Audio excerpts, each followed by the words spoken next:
Vous dites, je regardais vos déclarations récentes, vous dites « je suis française de souche ». Ça veut dire quoi, ça, française de souche? Je suis d'origine franco-française. Voilà, ouais. je n'ai pas d'origine étrangère. À partir de combien d'années on est français de souche, Marion Maréchal Le Pen? Quand on est d'une lignée française, voilà, depuis longtemps. Je n'ai pas d'origine étrangère, donc je suis d'origine franco-française. Je vois pas, c'est un gros mot. C'est ça qui est merveilleux. Mais pourquoi pensez-vous qu'on puisse penser que c'est un gros mot? Qu'on est français, parce que vous me dites ça avec un air un peu mais pas du tout, moi je n'ai aucun air. Mais ce que je veux dire, c'est qu'on a le droit de dire qu'on est français d'origine algérienne, français d'origine marocaine, français d'origine russe, ou je ne sais quoi. Pourquoi on pourrait pas dire qu'on est français de souche simplement parce que mes ancêtres, mes grands-parents, arrière-grands-parents, arrière-arrière-grands-parents étaient français. Voilà. Bon, je sais pas si je dois m'en excuser. Il n'y a pas plusieurs catégories de français, on est bien d'accord. Non, il y a des français. Le plus important est être français de cœur. Ça, c'est une évidence. Sauf qu'aujourd'hui, malheureusement, nous sommes une usine à fabrication intensive de français de papier. Ça, c'est une réalité. Quand on définit la France en disant « nous, les Français de souche », on est dans un discours racial, c'est-à-dire on est implicitement dans une définition de la nation, comme si être français, vrai français, c'est être blanc. Voilà. Je pense qu'il y a un vrai... C'est être blanc, c'est avoir des ascendances de toute éternité. Français de souche, c'est un langage racial. C'est-à-dire, ça implique derrière qu'il y ait des gens qui seraient... Qu'il y ait des Français qui seraient, si vous voulez, de toute éternité. Et le fait même de définir les choses à partir de ces logiques-là fait que ça devient beaucoup plus compliqué pour les autres de trouver leur place. Parce que, et c'est ça le problème du discours d'intégration, c'est qu'il va sans cesse dire aux gens, mais regardez, au fond, vous ne serez jamais vraiment tout à fait français, il y a toujours des conditions. Voilà. Et dire qu'il n'y a pas de raison de lier identité nationale et nier le lien entre identité nationale et immigration, c'est nier, au fond, au moins les 3 derniers millénaires et probablement plus de notre histoire. La France n'a été qu'une terre de brassage, une terre de métissage. Elle est née des invasions au départ, puis de l'immigration.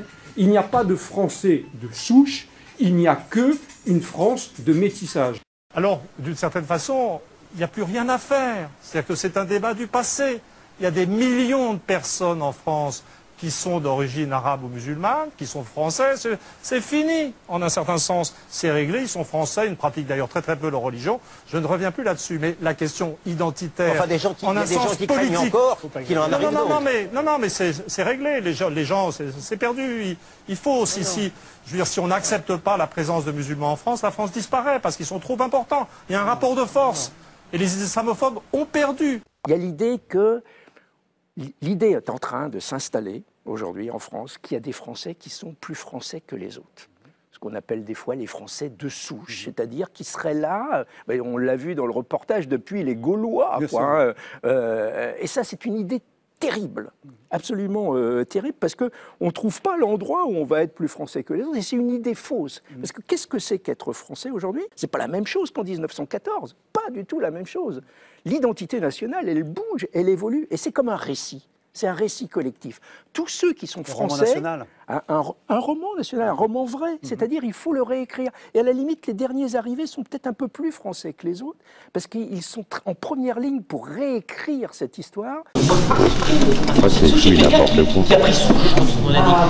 Oui, c'est quelqu'un qui a pris souche, quel que soit l'instant où il a pris souche. Vous voyez, je vais vous apprendre quelque chose. Vous savez ceci, voilà. Une souche, c'est quelque chose qui est en racine. Un Français de souche, ou un Autrichien de souche, ou un Japonais de souche, ou toutes les nations de souche, les citoyens de souche, ce sont des personnes qui ont pris souche dans le pays. Ils peuvent venir de n'importe où, mais ils ont pris souche. Ça peut être depuis 2, 3, 4, 40, 70, 200 générations. Bruno Leroux, c'est quoi un Français de souche ?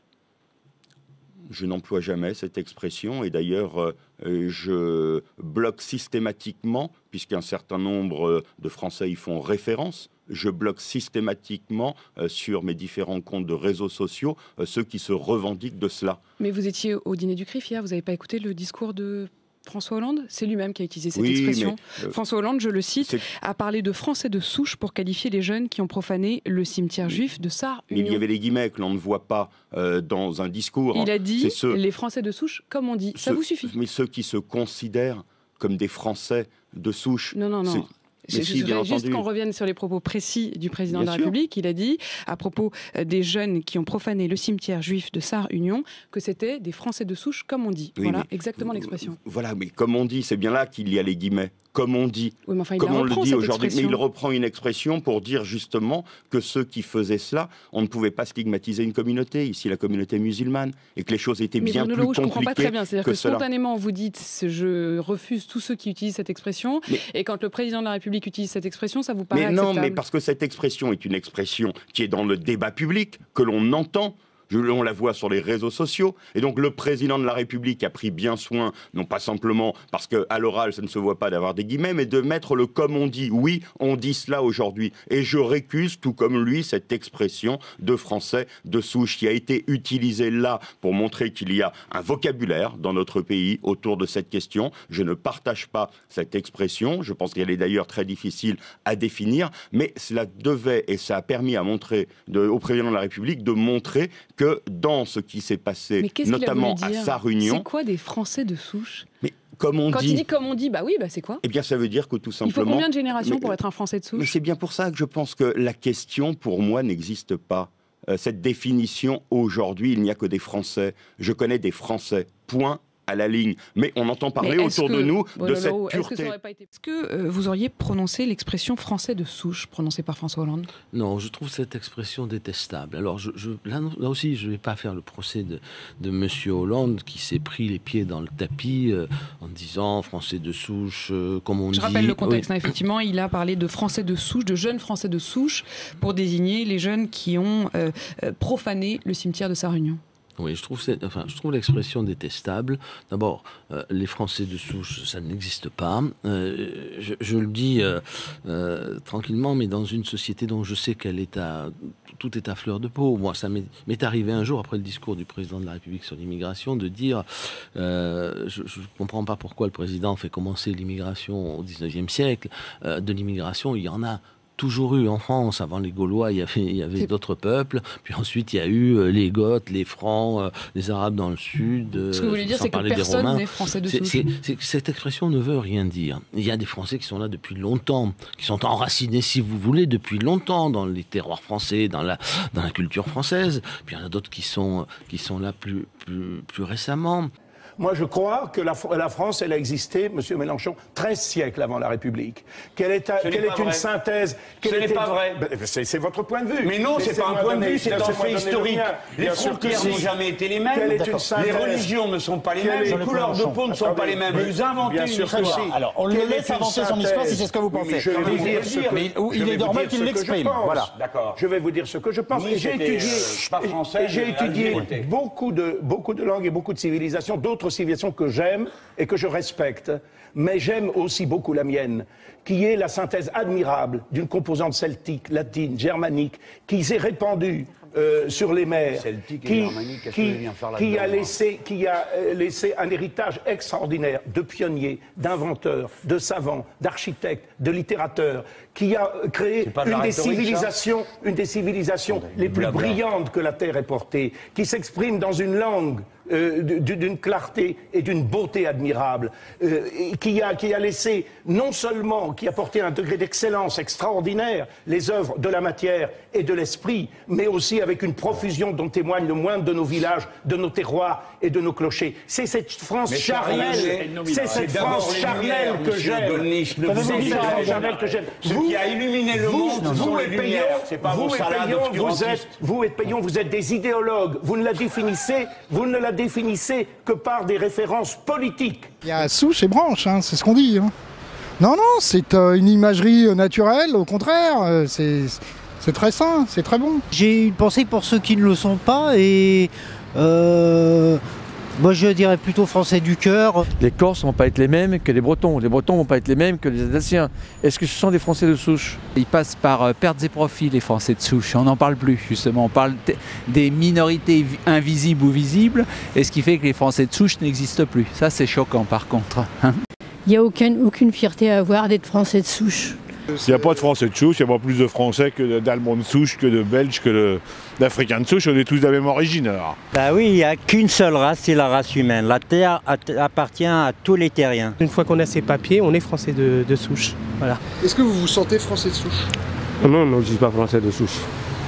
Je ne suis pas Français de souche. Je suis Africain de souche. Ceux qui sont pas, ils n'ont pas leurs parents français, ils ne sont pas de souche. Donc je ne suis pas de souche. RTL Matin. On n'est pas forcément d'accord. Bonjour Alexandra Chaska. Bonjour Philippe, bonjour tout le monde. L'emploi de l'expression français de souche par François Hollande au dîner du CRIF en début de semaine, dans un discours où il a évoqué la profanation du cimetière alsacien de Sarre-Union, vous a particulièrement étonné. Oui, moi qui pensais que la Constitution française ne connaît que des citoyens français sans distinction d'origine ou de religion, je tombe des nues. De souche, mais elle commence où et quand exactement la souche? Combien de générations, combien de grands-parents ou d'arrière-grands-parents? Manuel Valls est-il de souche et Anne Hidalgo? Ou peut-être que la souche nécessite moins de générations pour prendre racine quand elle est blanche, qu'elle n'a pas d'accent et qu'elle ne prie pas dans une mosquée. Pourtant, le concept de Québécois de souche ne vous est pas totalement étranger au Canada. Oui, les Québécois de souche, on en a beaucoup parlé, surtout autour des débats référendaires. C'était ceux qui étaient arrivés avant les autres.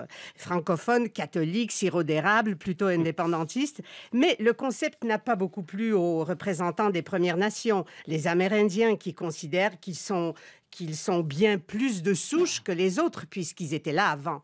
Et quand quelques voix se sont levées pour dire que seulement les Québécois de souche devraient avoir le droit de voter au référendum sur l'indépendance, le concept est carrément tombé en disgrâce. On revient donc à la case départ. Comment nommer les choses sans les nommer?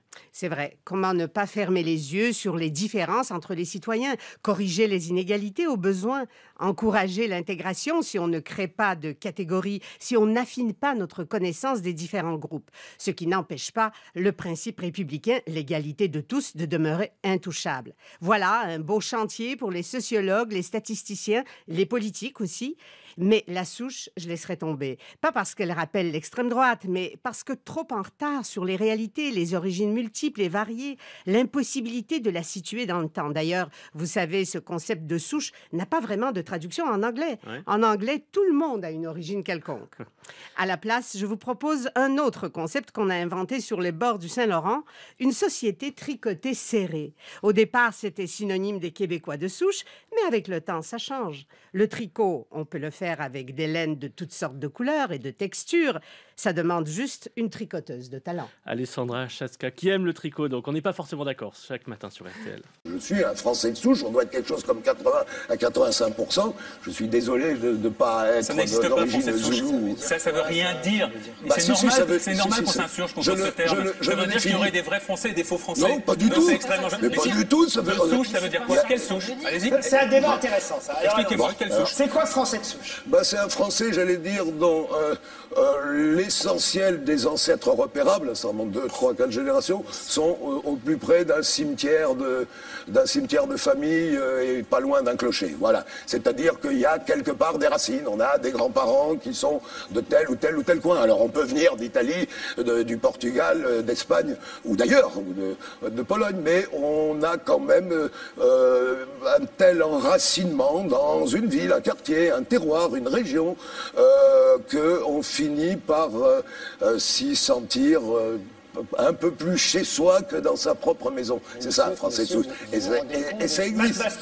Et ça existe. Alors ça ne veut pas dire que les Français qui ne sont pas de souche, nos compatriotes originaires, je ne sais pas, d'abord peut-être ultramarins, ou bien originaires du Maghreb ou d'Afrique subsaharienne, ça ne veut pas dire qu'ils sont moins bien, moins respectables, ça ne veut même pas dire qu'ils aiment forcément moins la France, ils l'aiment autrement. Ça veut dire simplement qu'il ne faut pas... on nous a bassinés avec le droit des minorités. Bassinés pendant tout. C'est chiant, les droits des minorités. Oui, mais les droits de la majorité a ses droits aussi. C'est terrible. Oui, mais la majorité... Et pour que les minorités...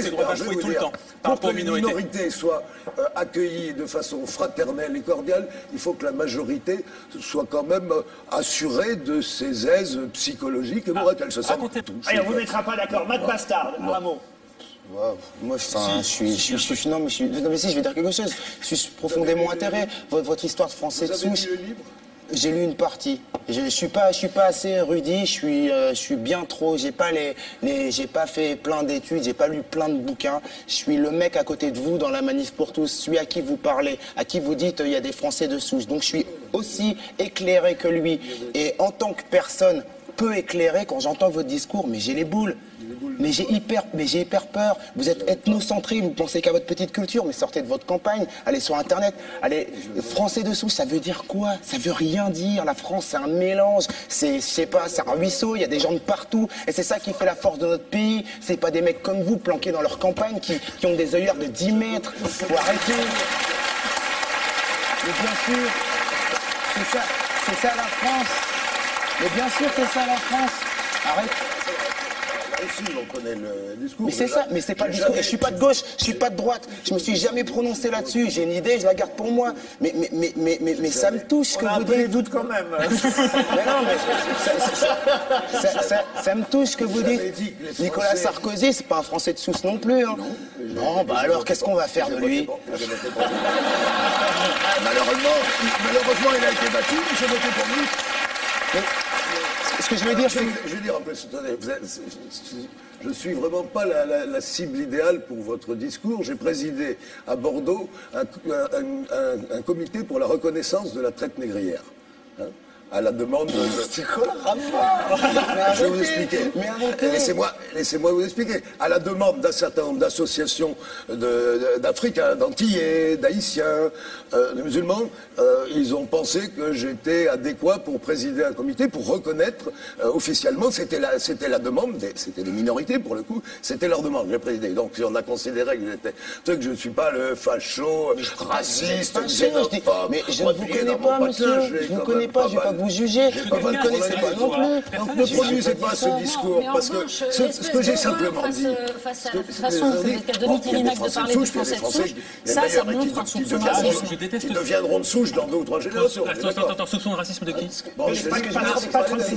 pas intéressant. Ça n'a rien de dévalorisant. C'est pas intéressant. Mais dans ce cas-là, excusez-moi, vous dites que vous êtes très catholique, regardez l'évolution du dogme de l'Église depuis le Moyen-Âge jusqu'à aujourd'hui, mais heureusement que ça a évolué. Vous êtes d'accord avec ça quand même?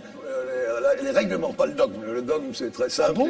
Vous pensez que l'Inquisition serait d'accord avec, je sais pas moi, Vatican II? Vous avez raison, mais l'Inquisition... Bon, alors ça a évolué. Le dogme... J'ai lu quand même quelques petits livres. Donc je veux savoir... C'est super, non, mais ce que je veux dire, c'est que c'est génial.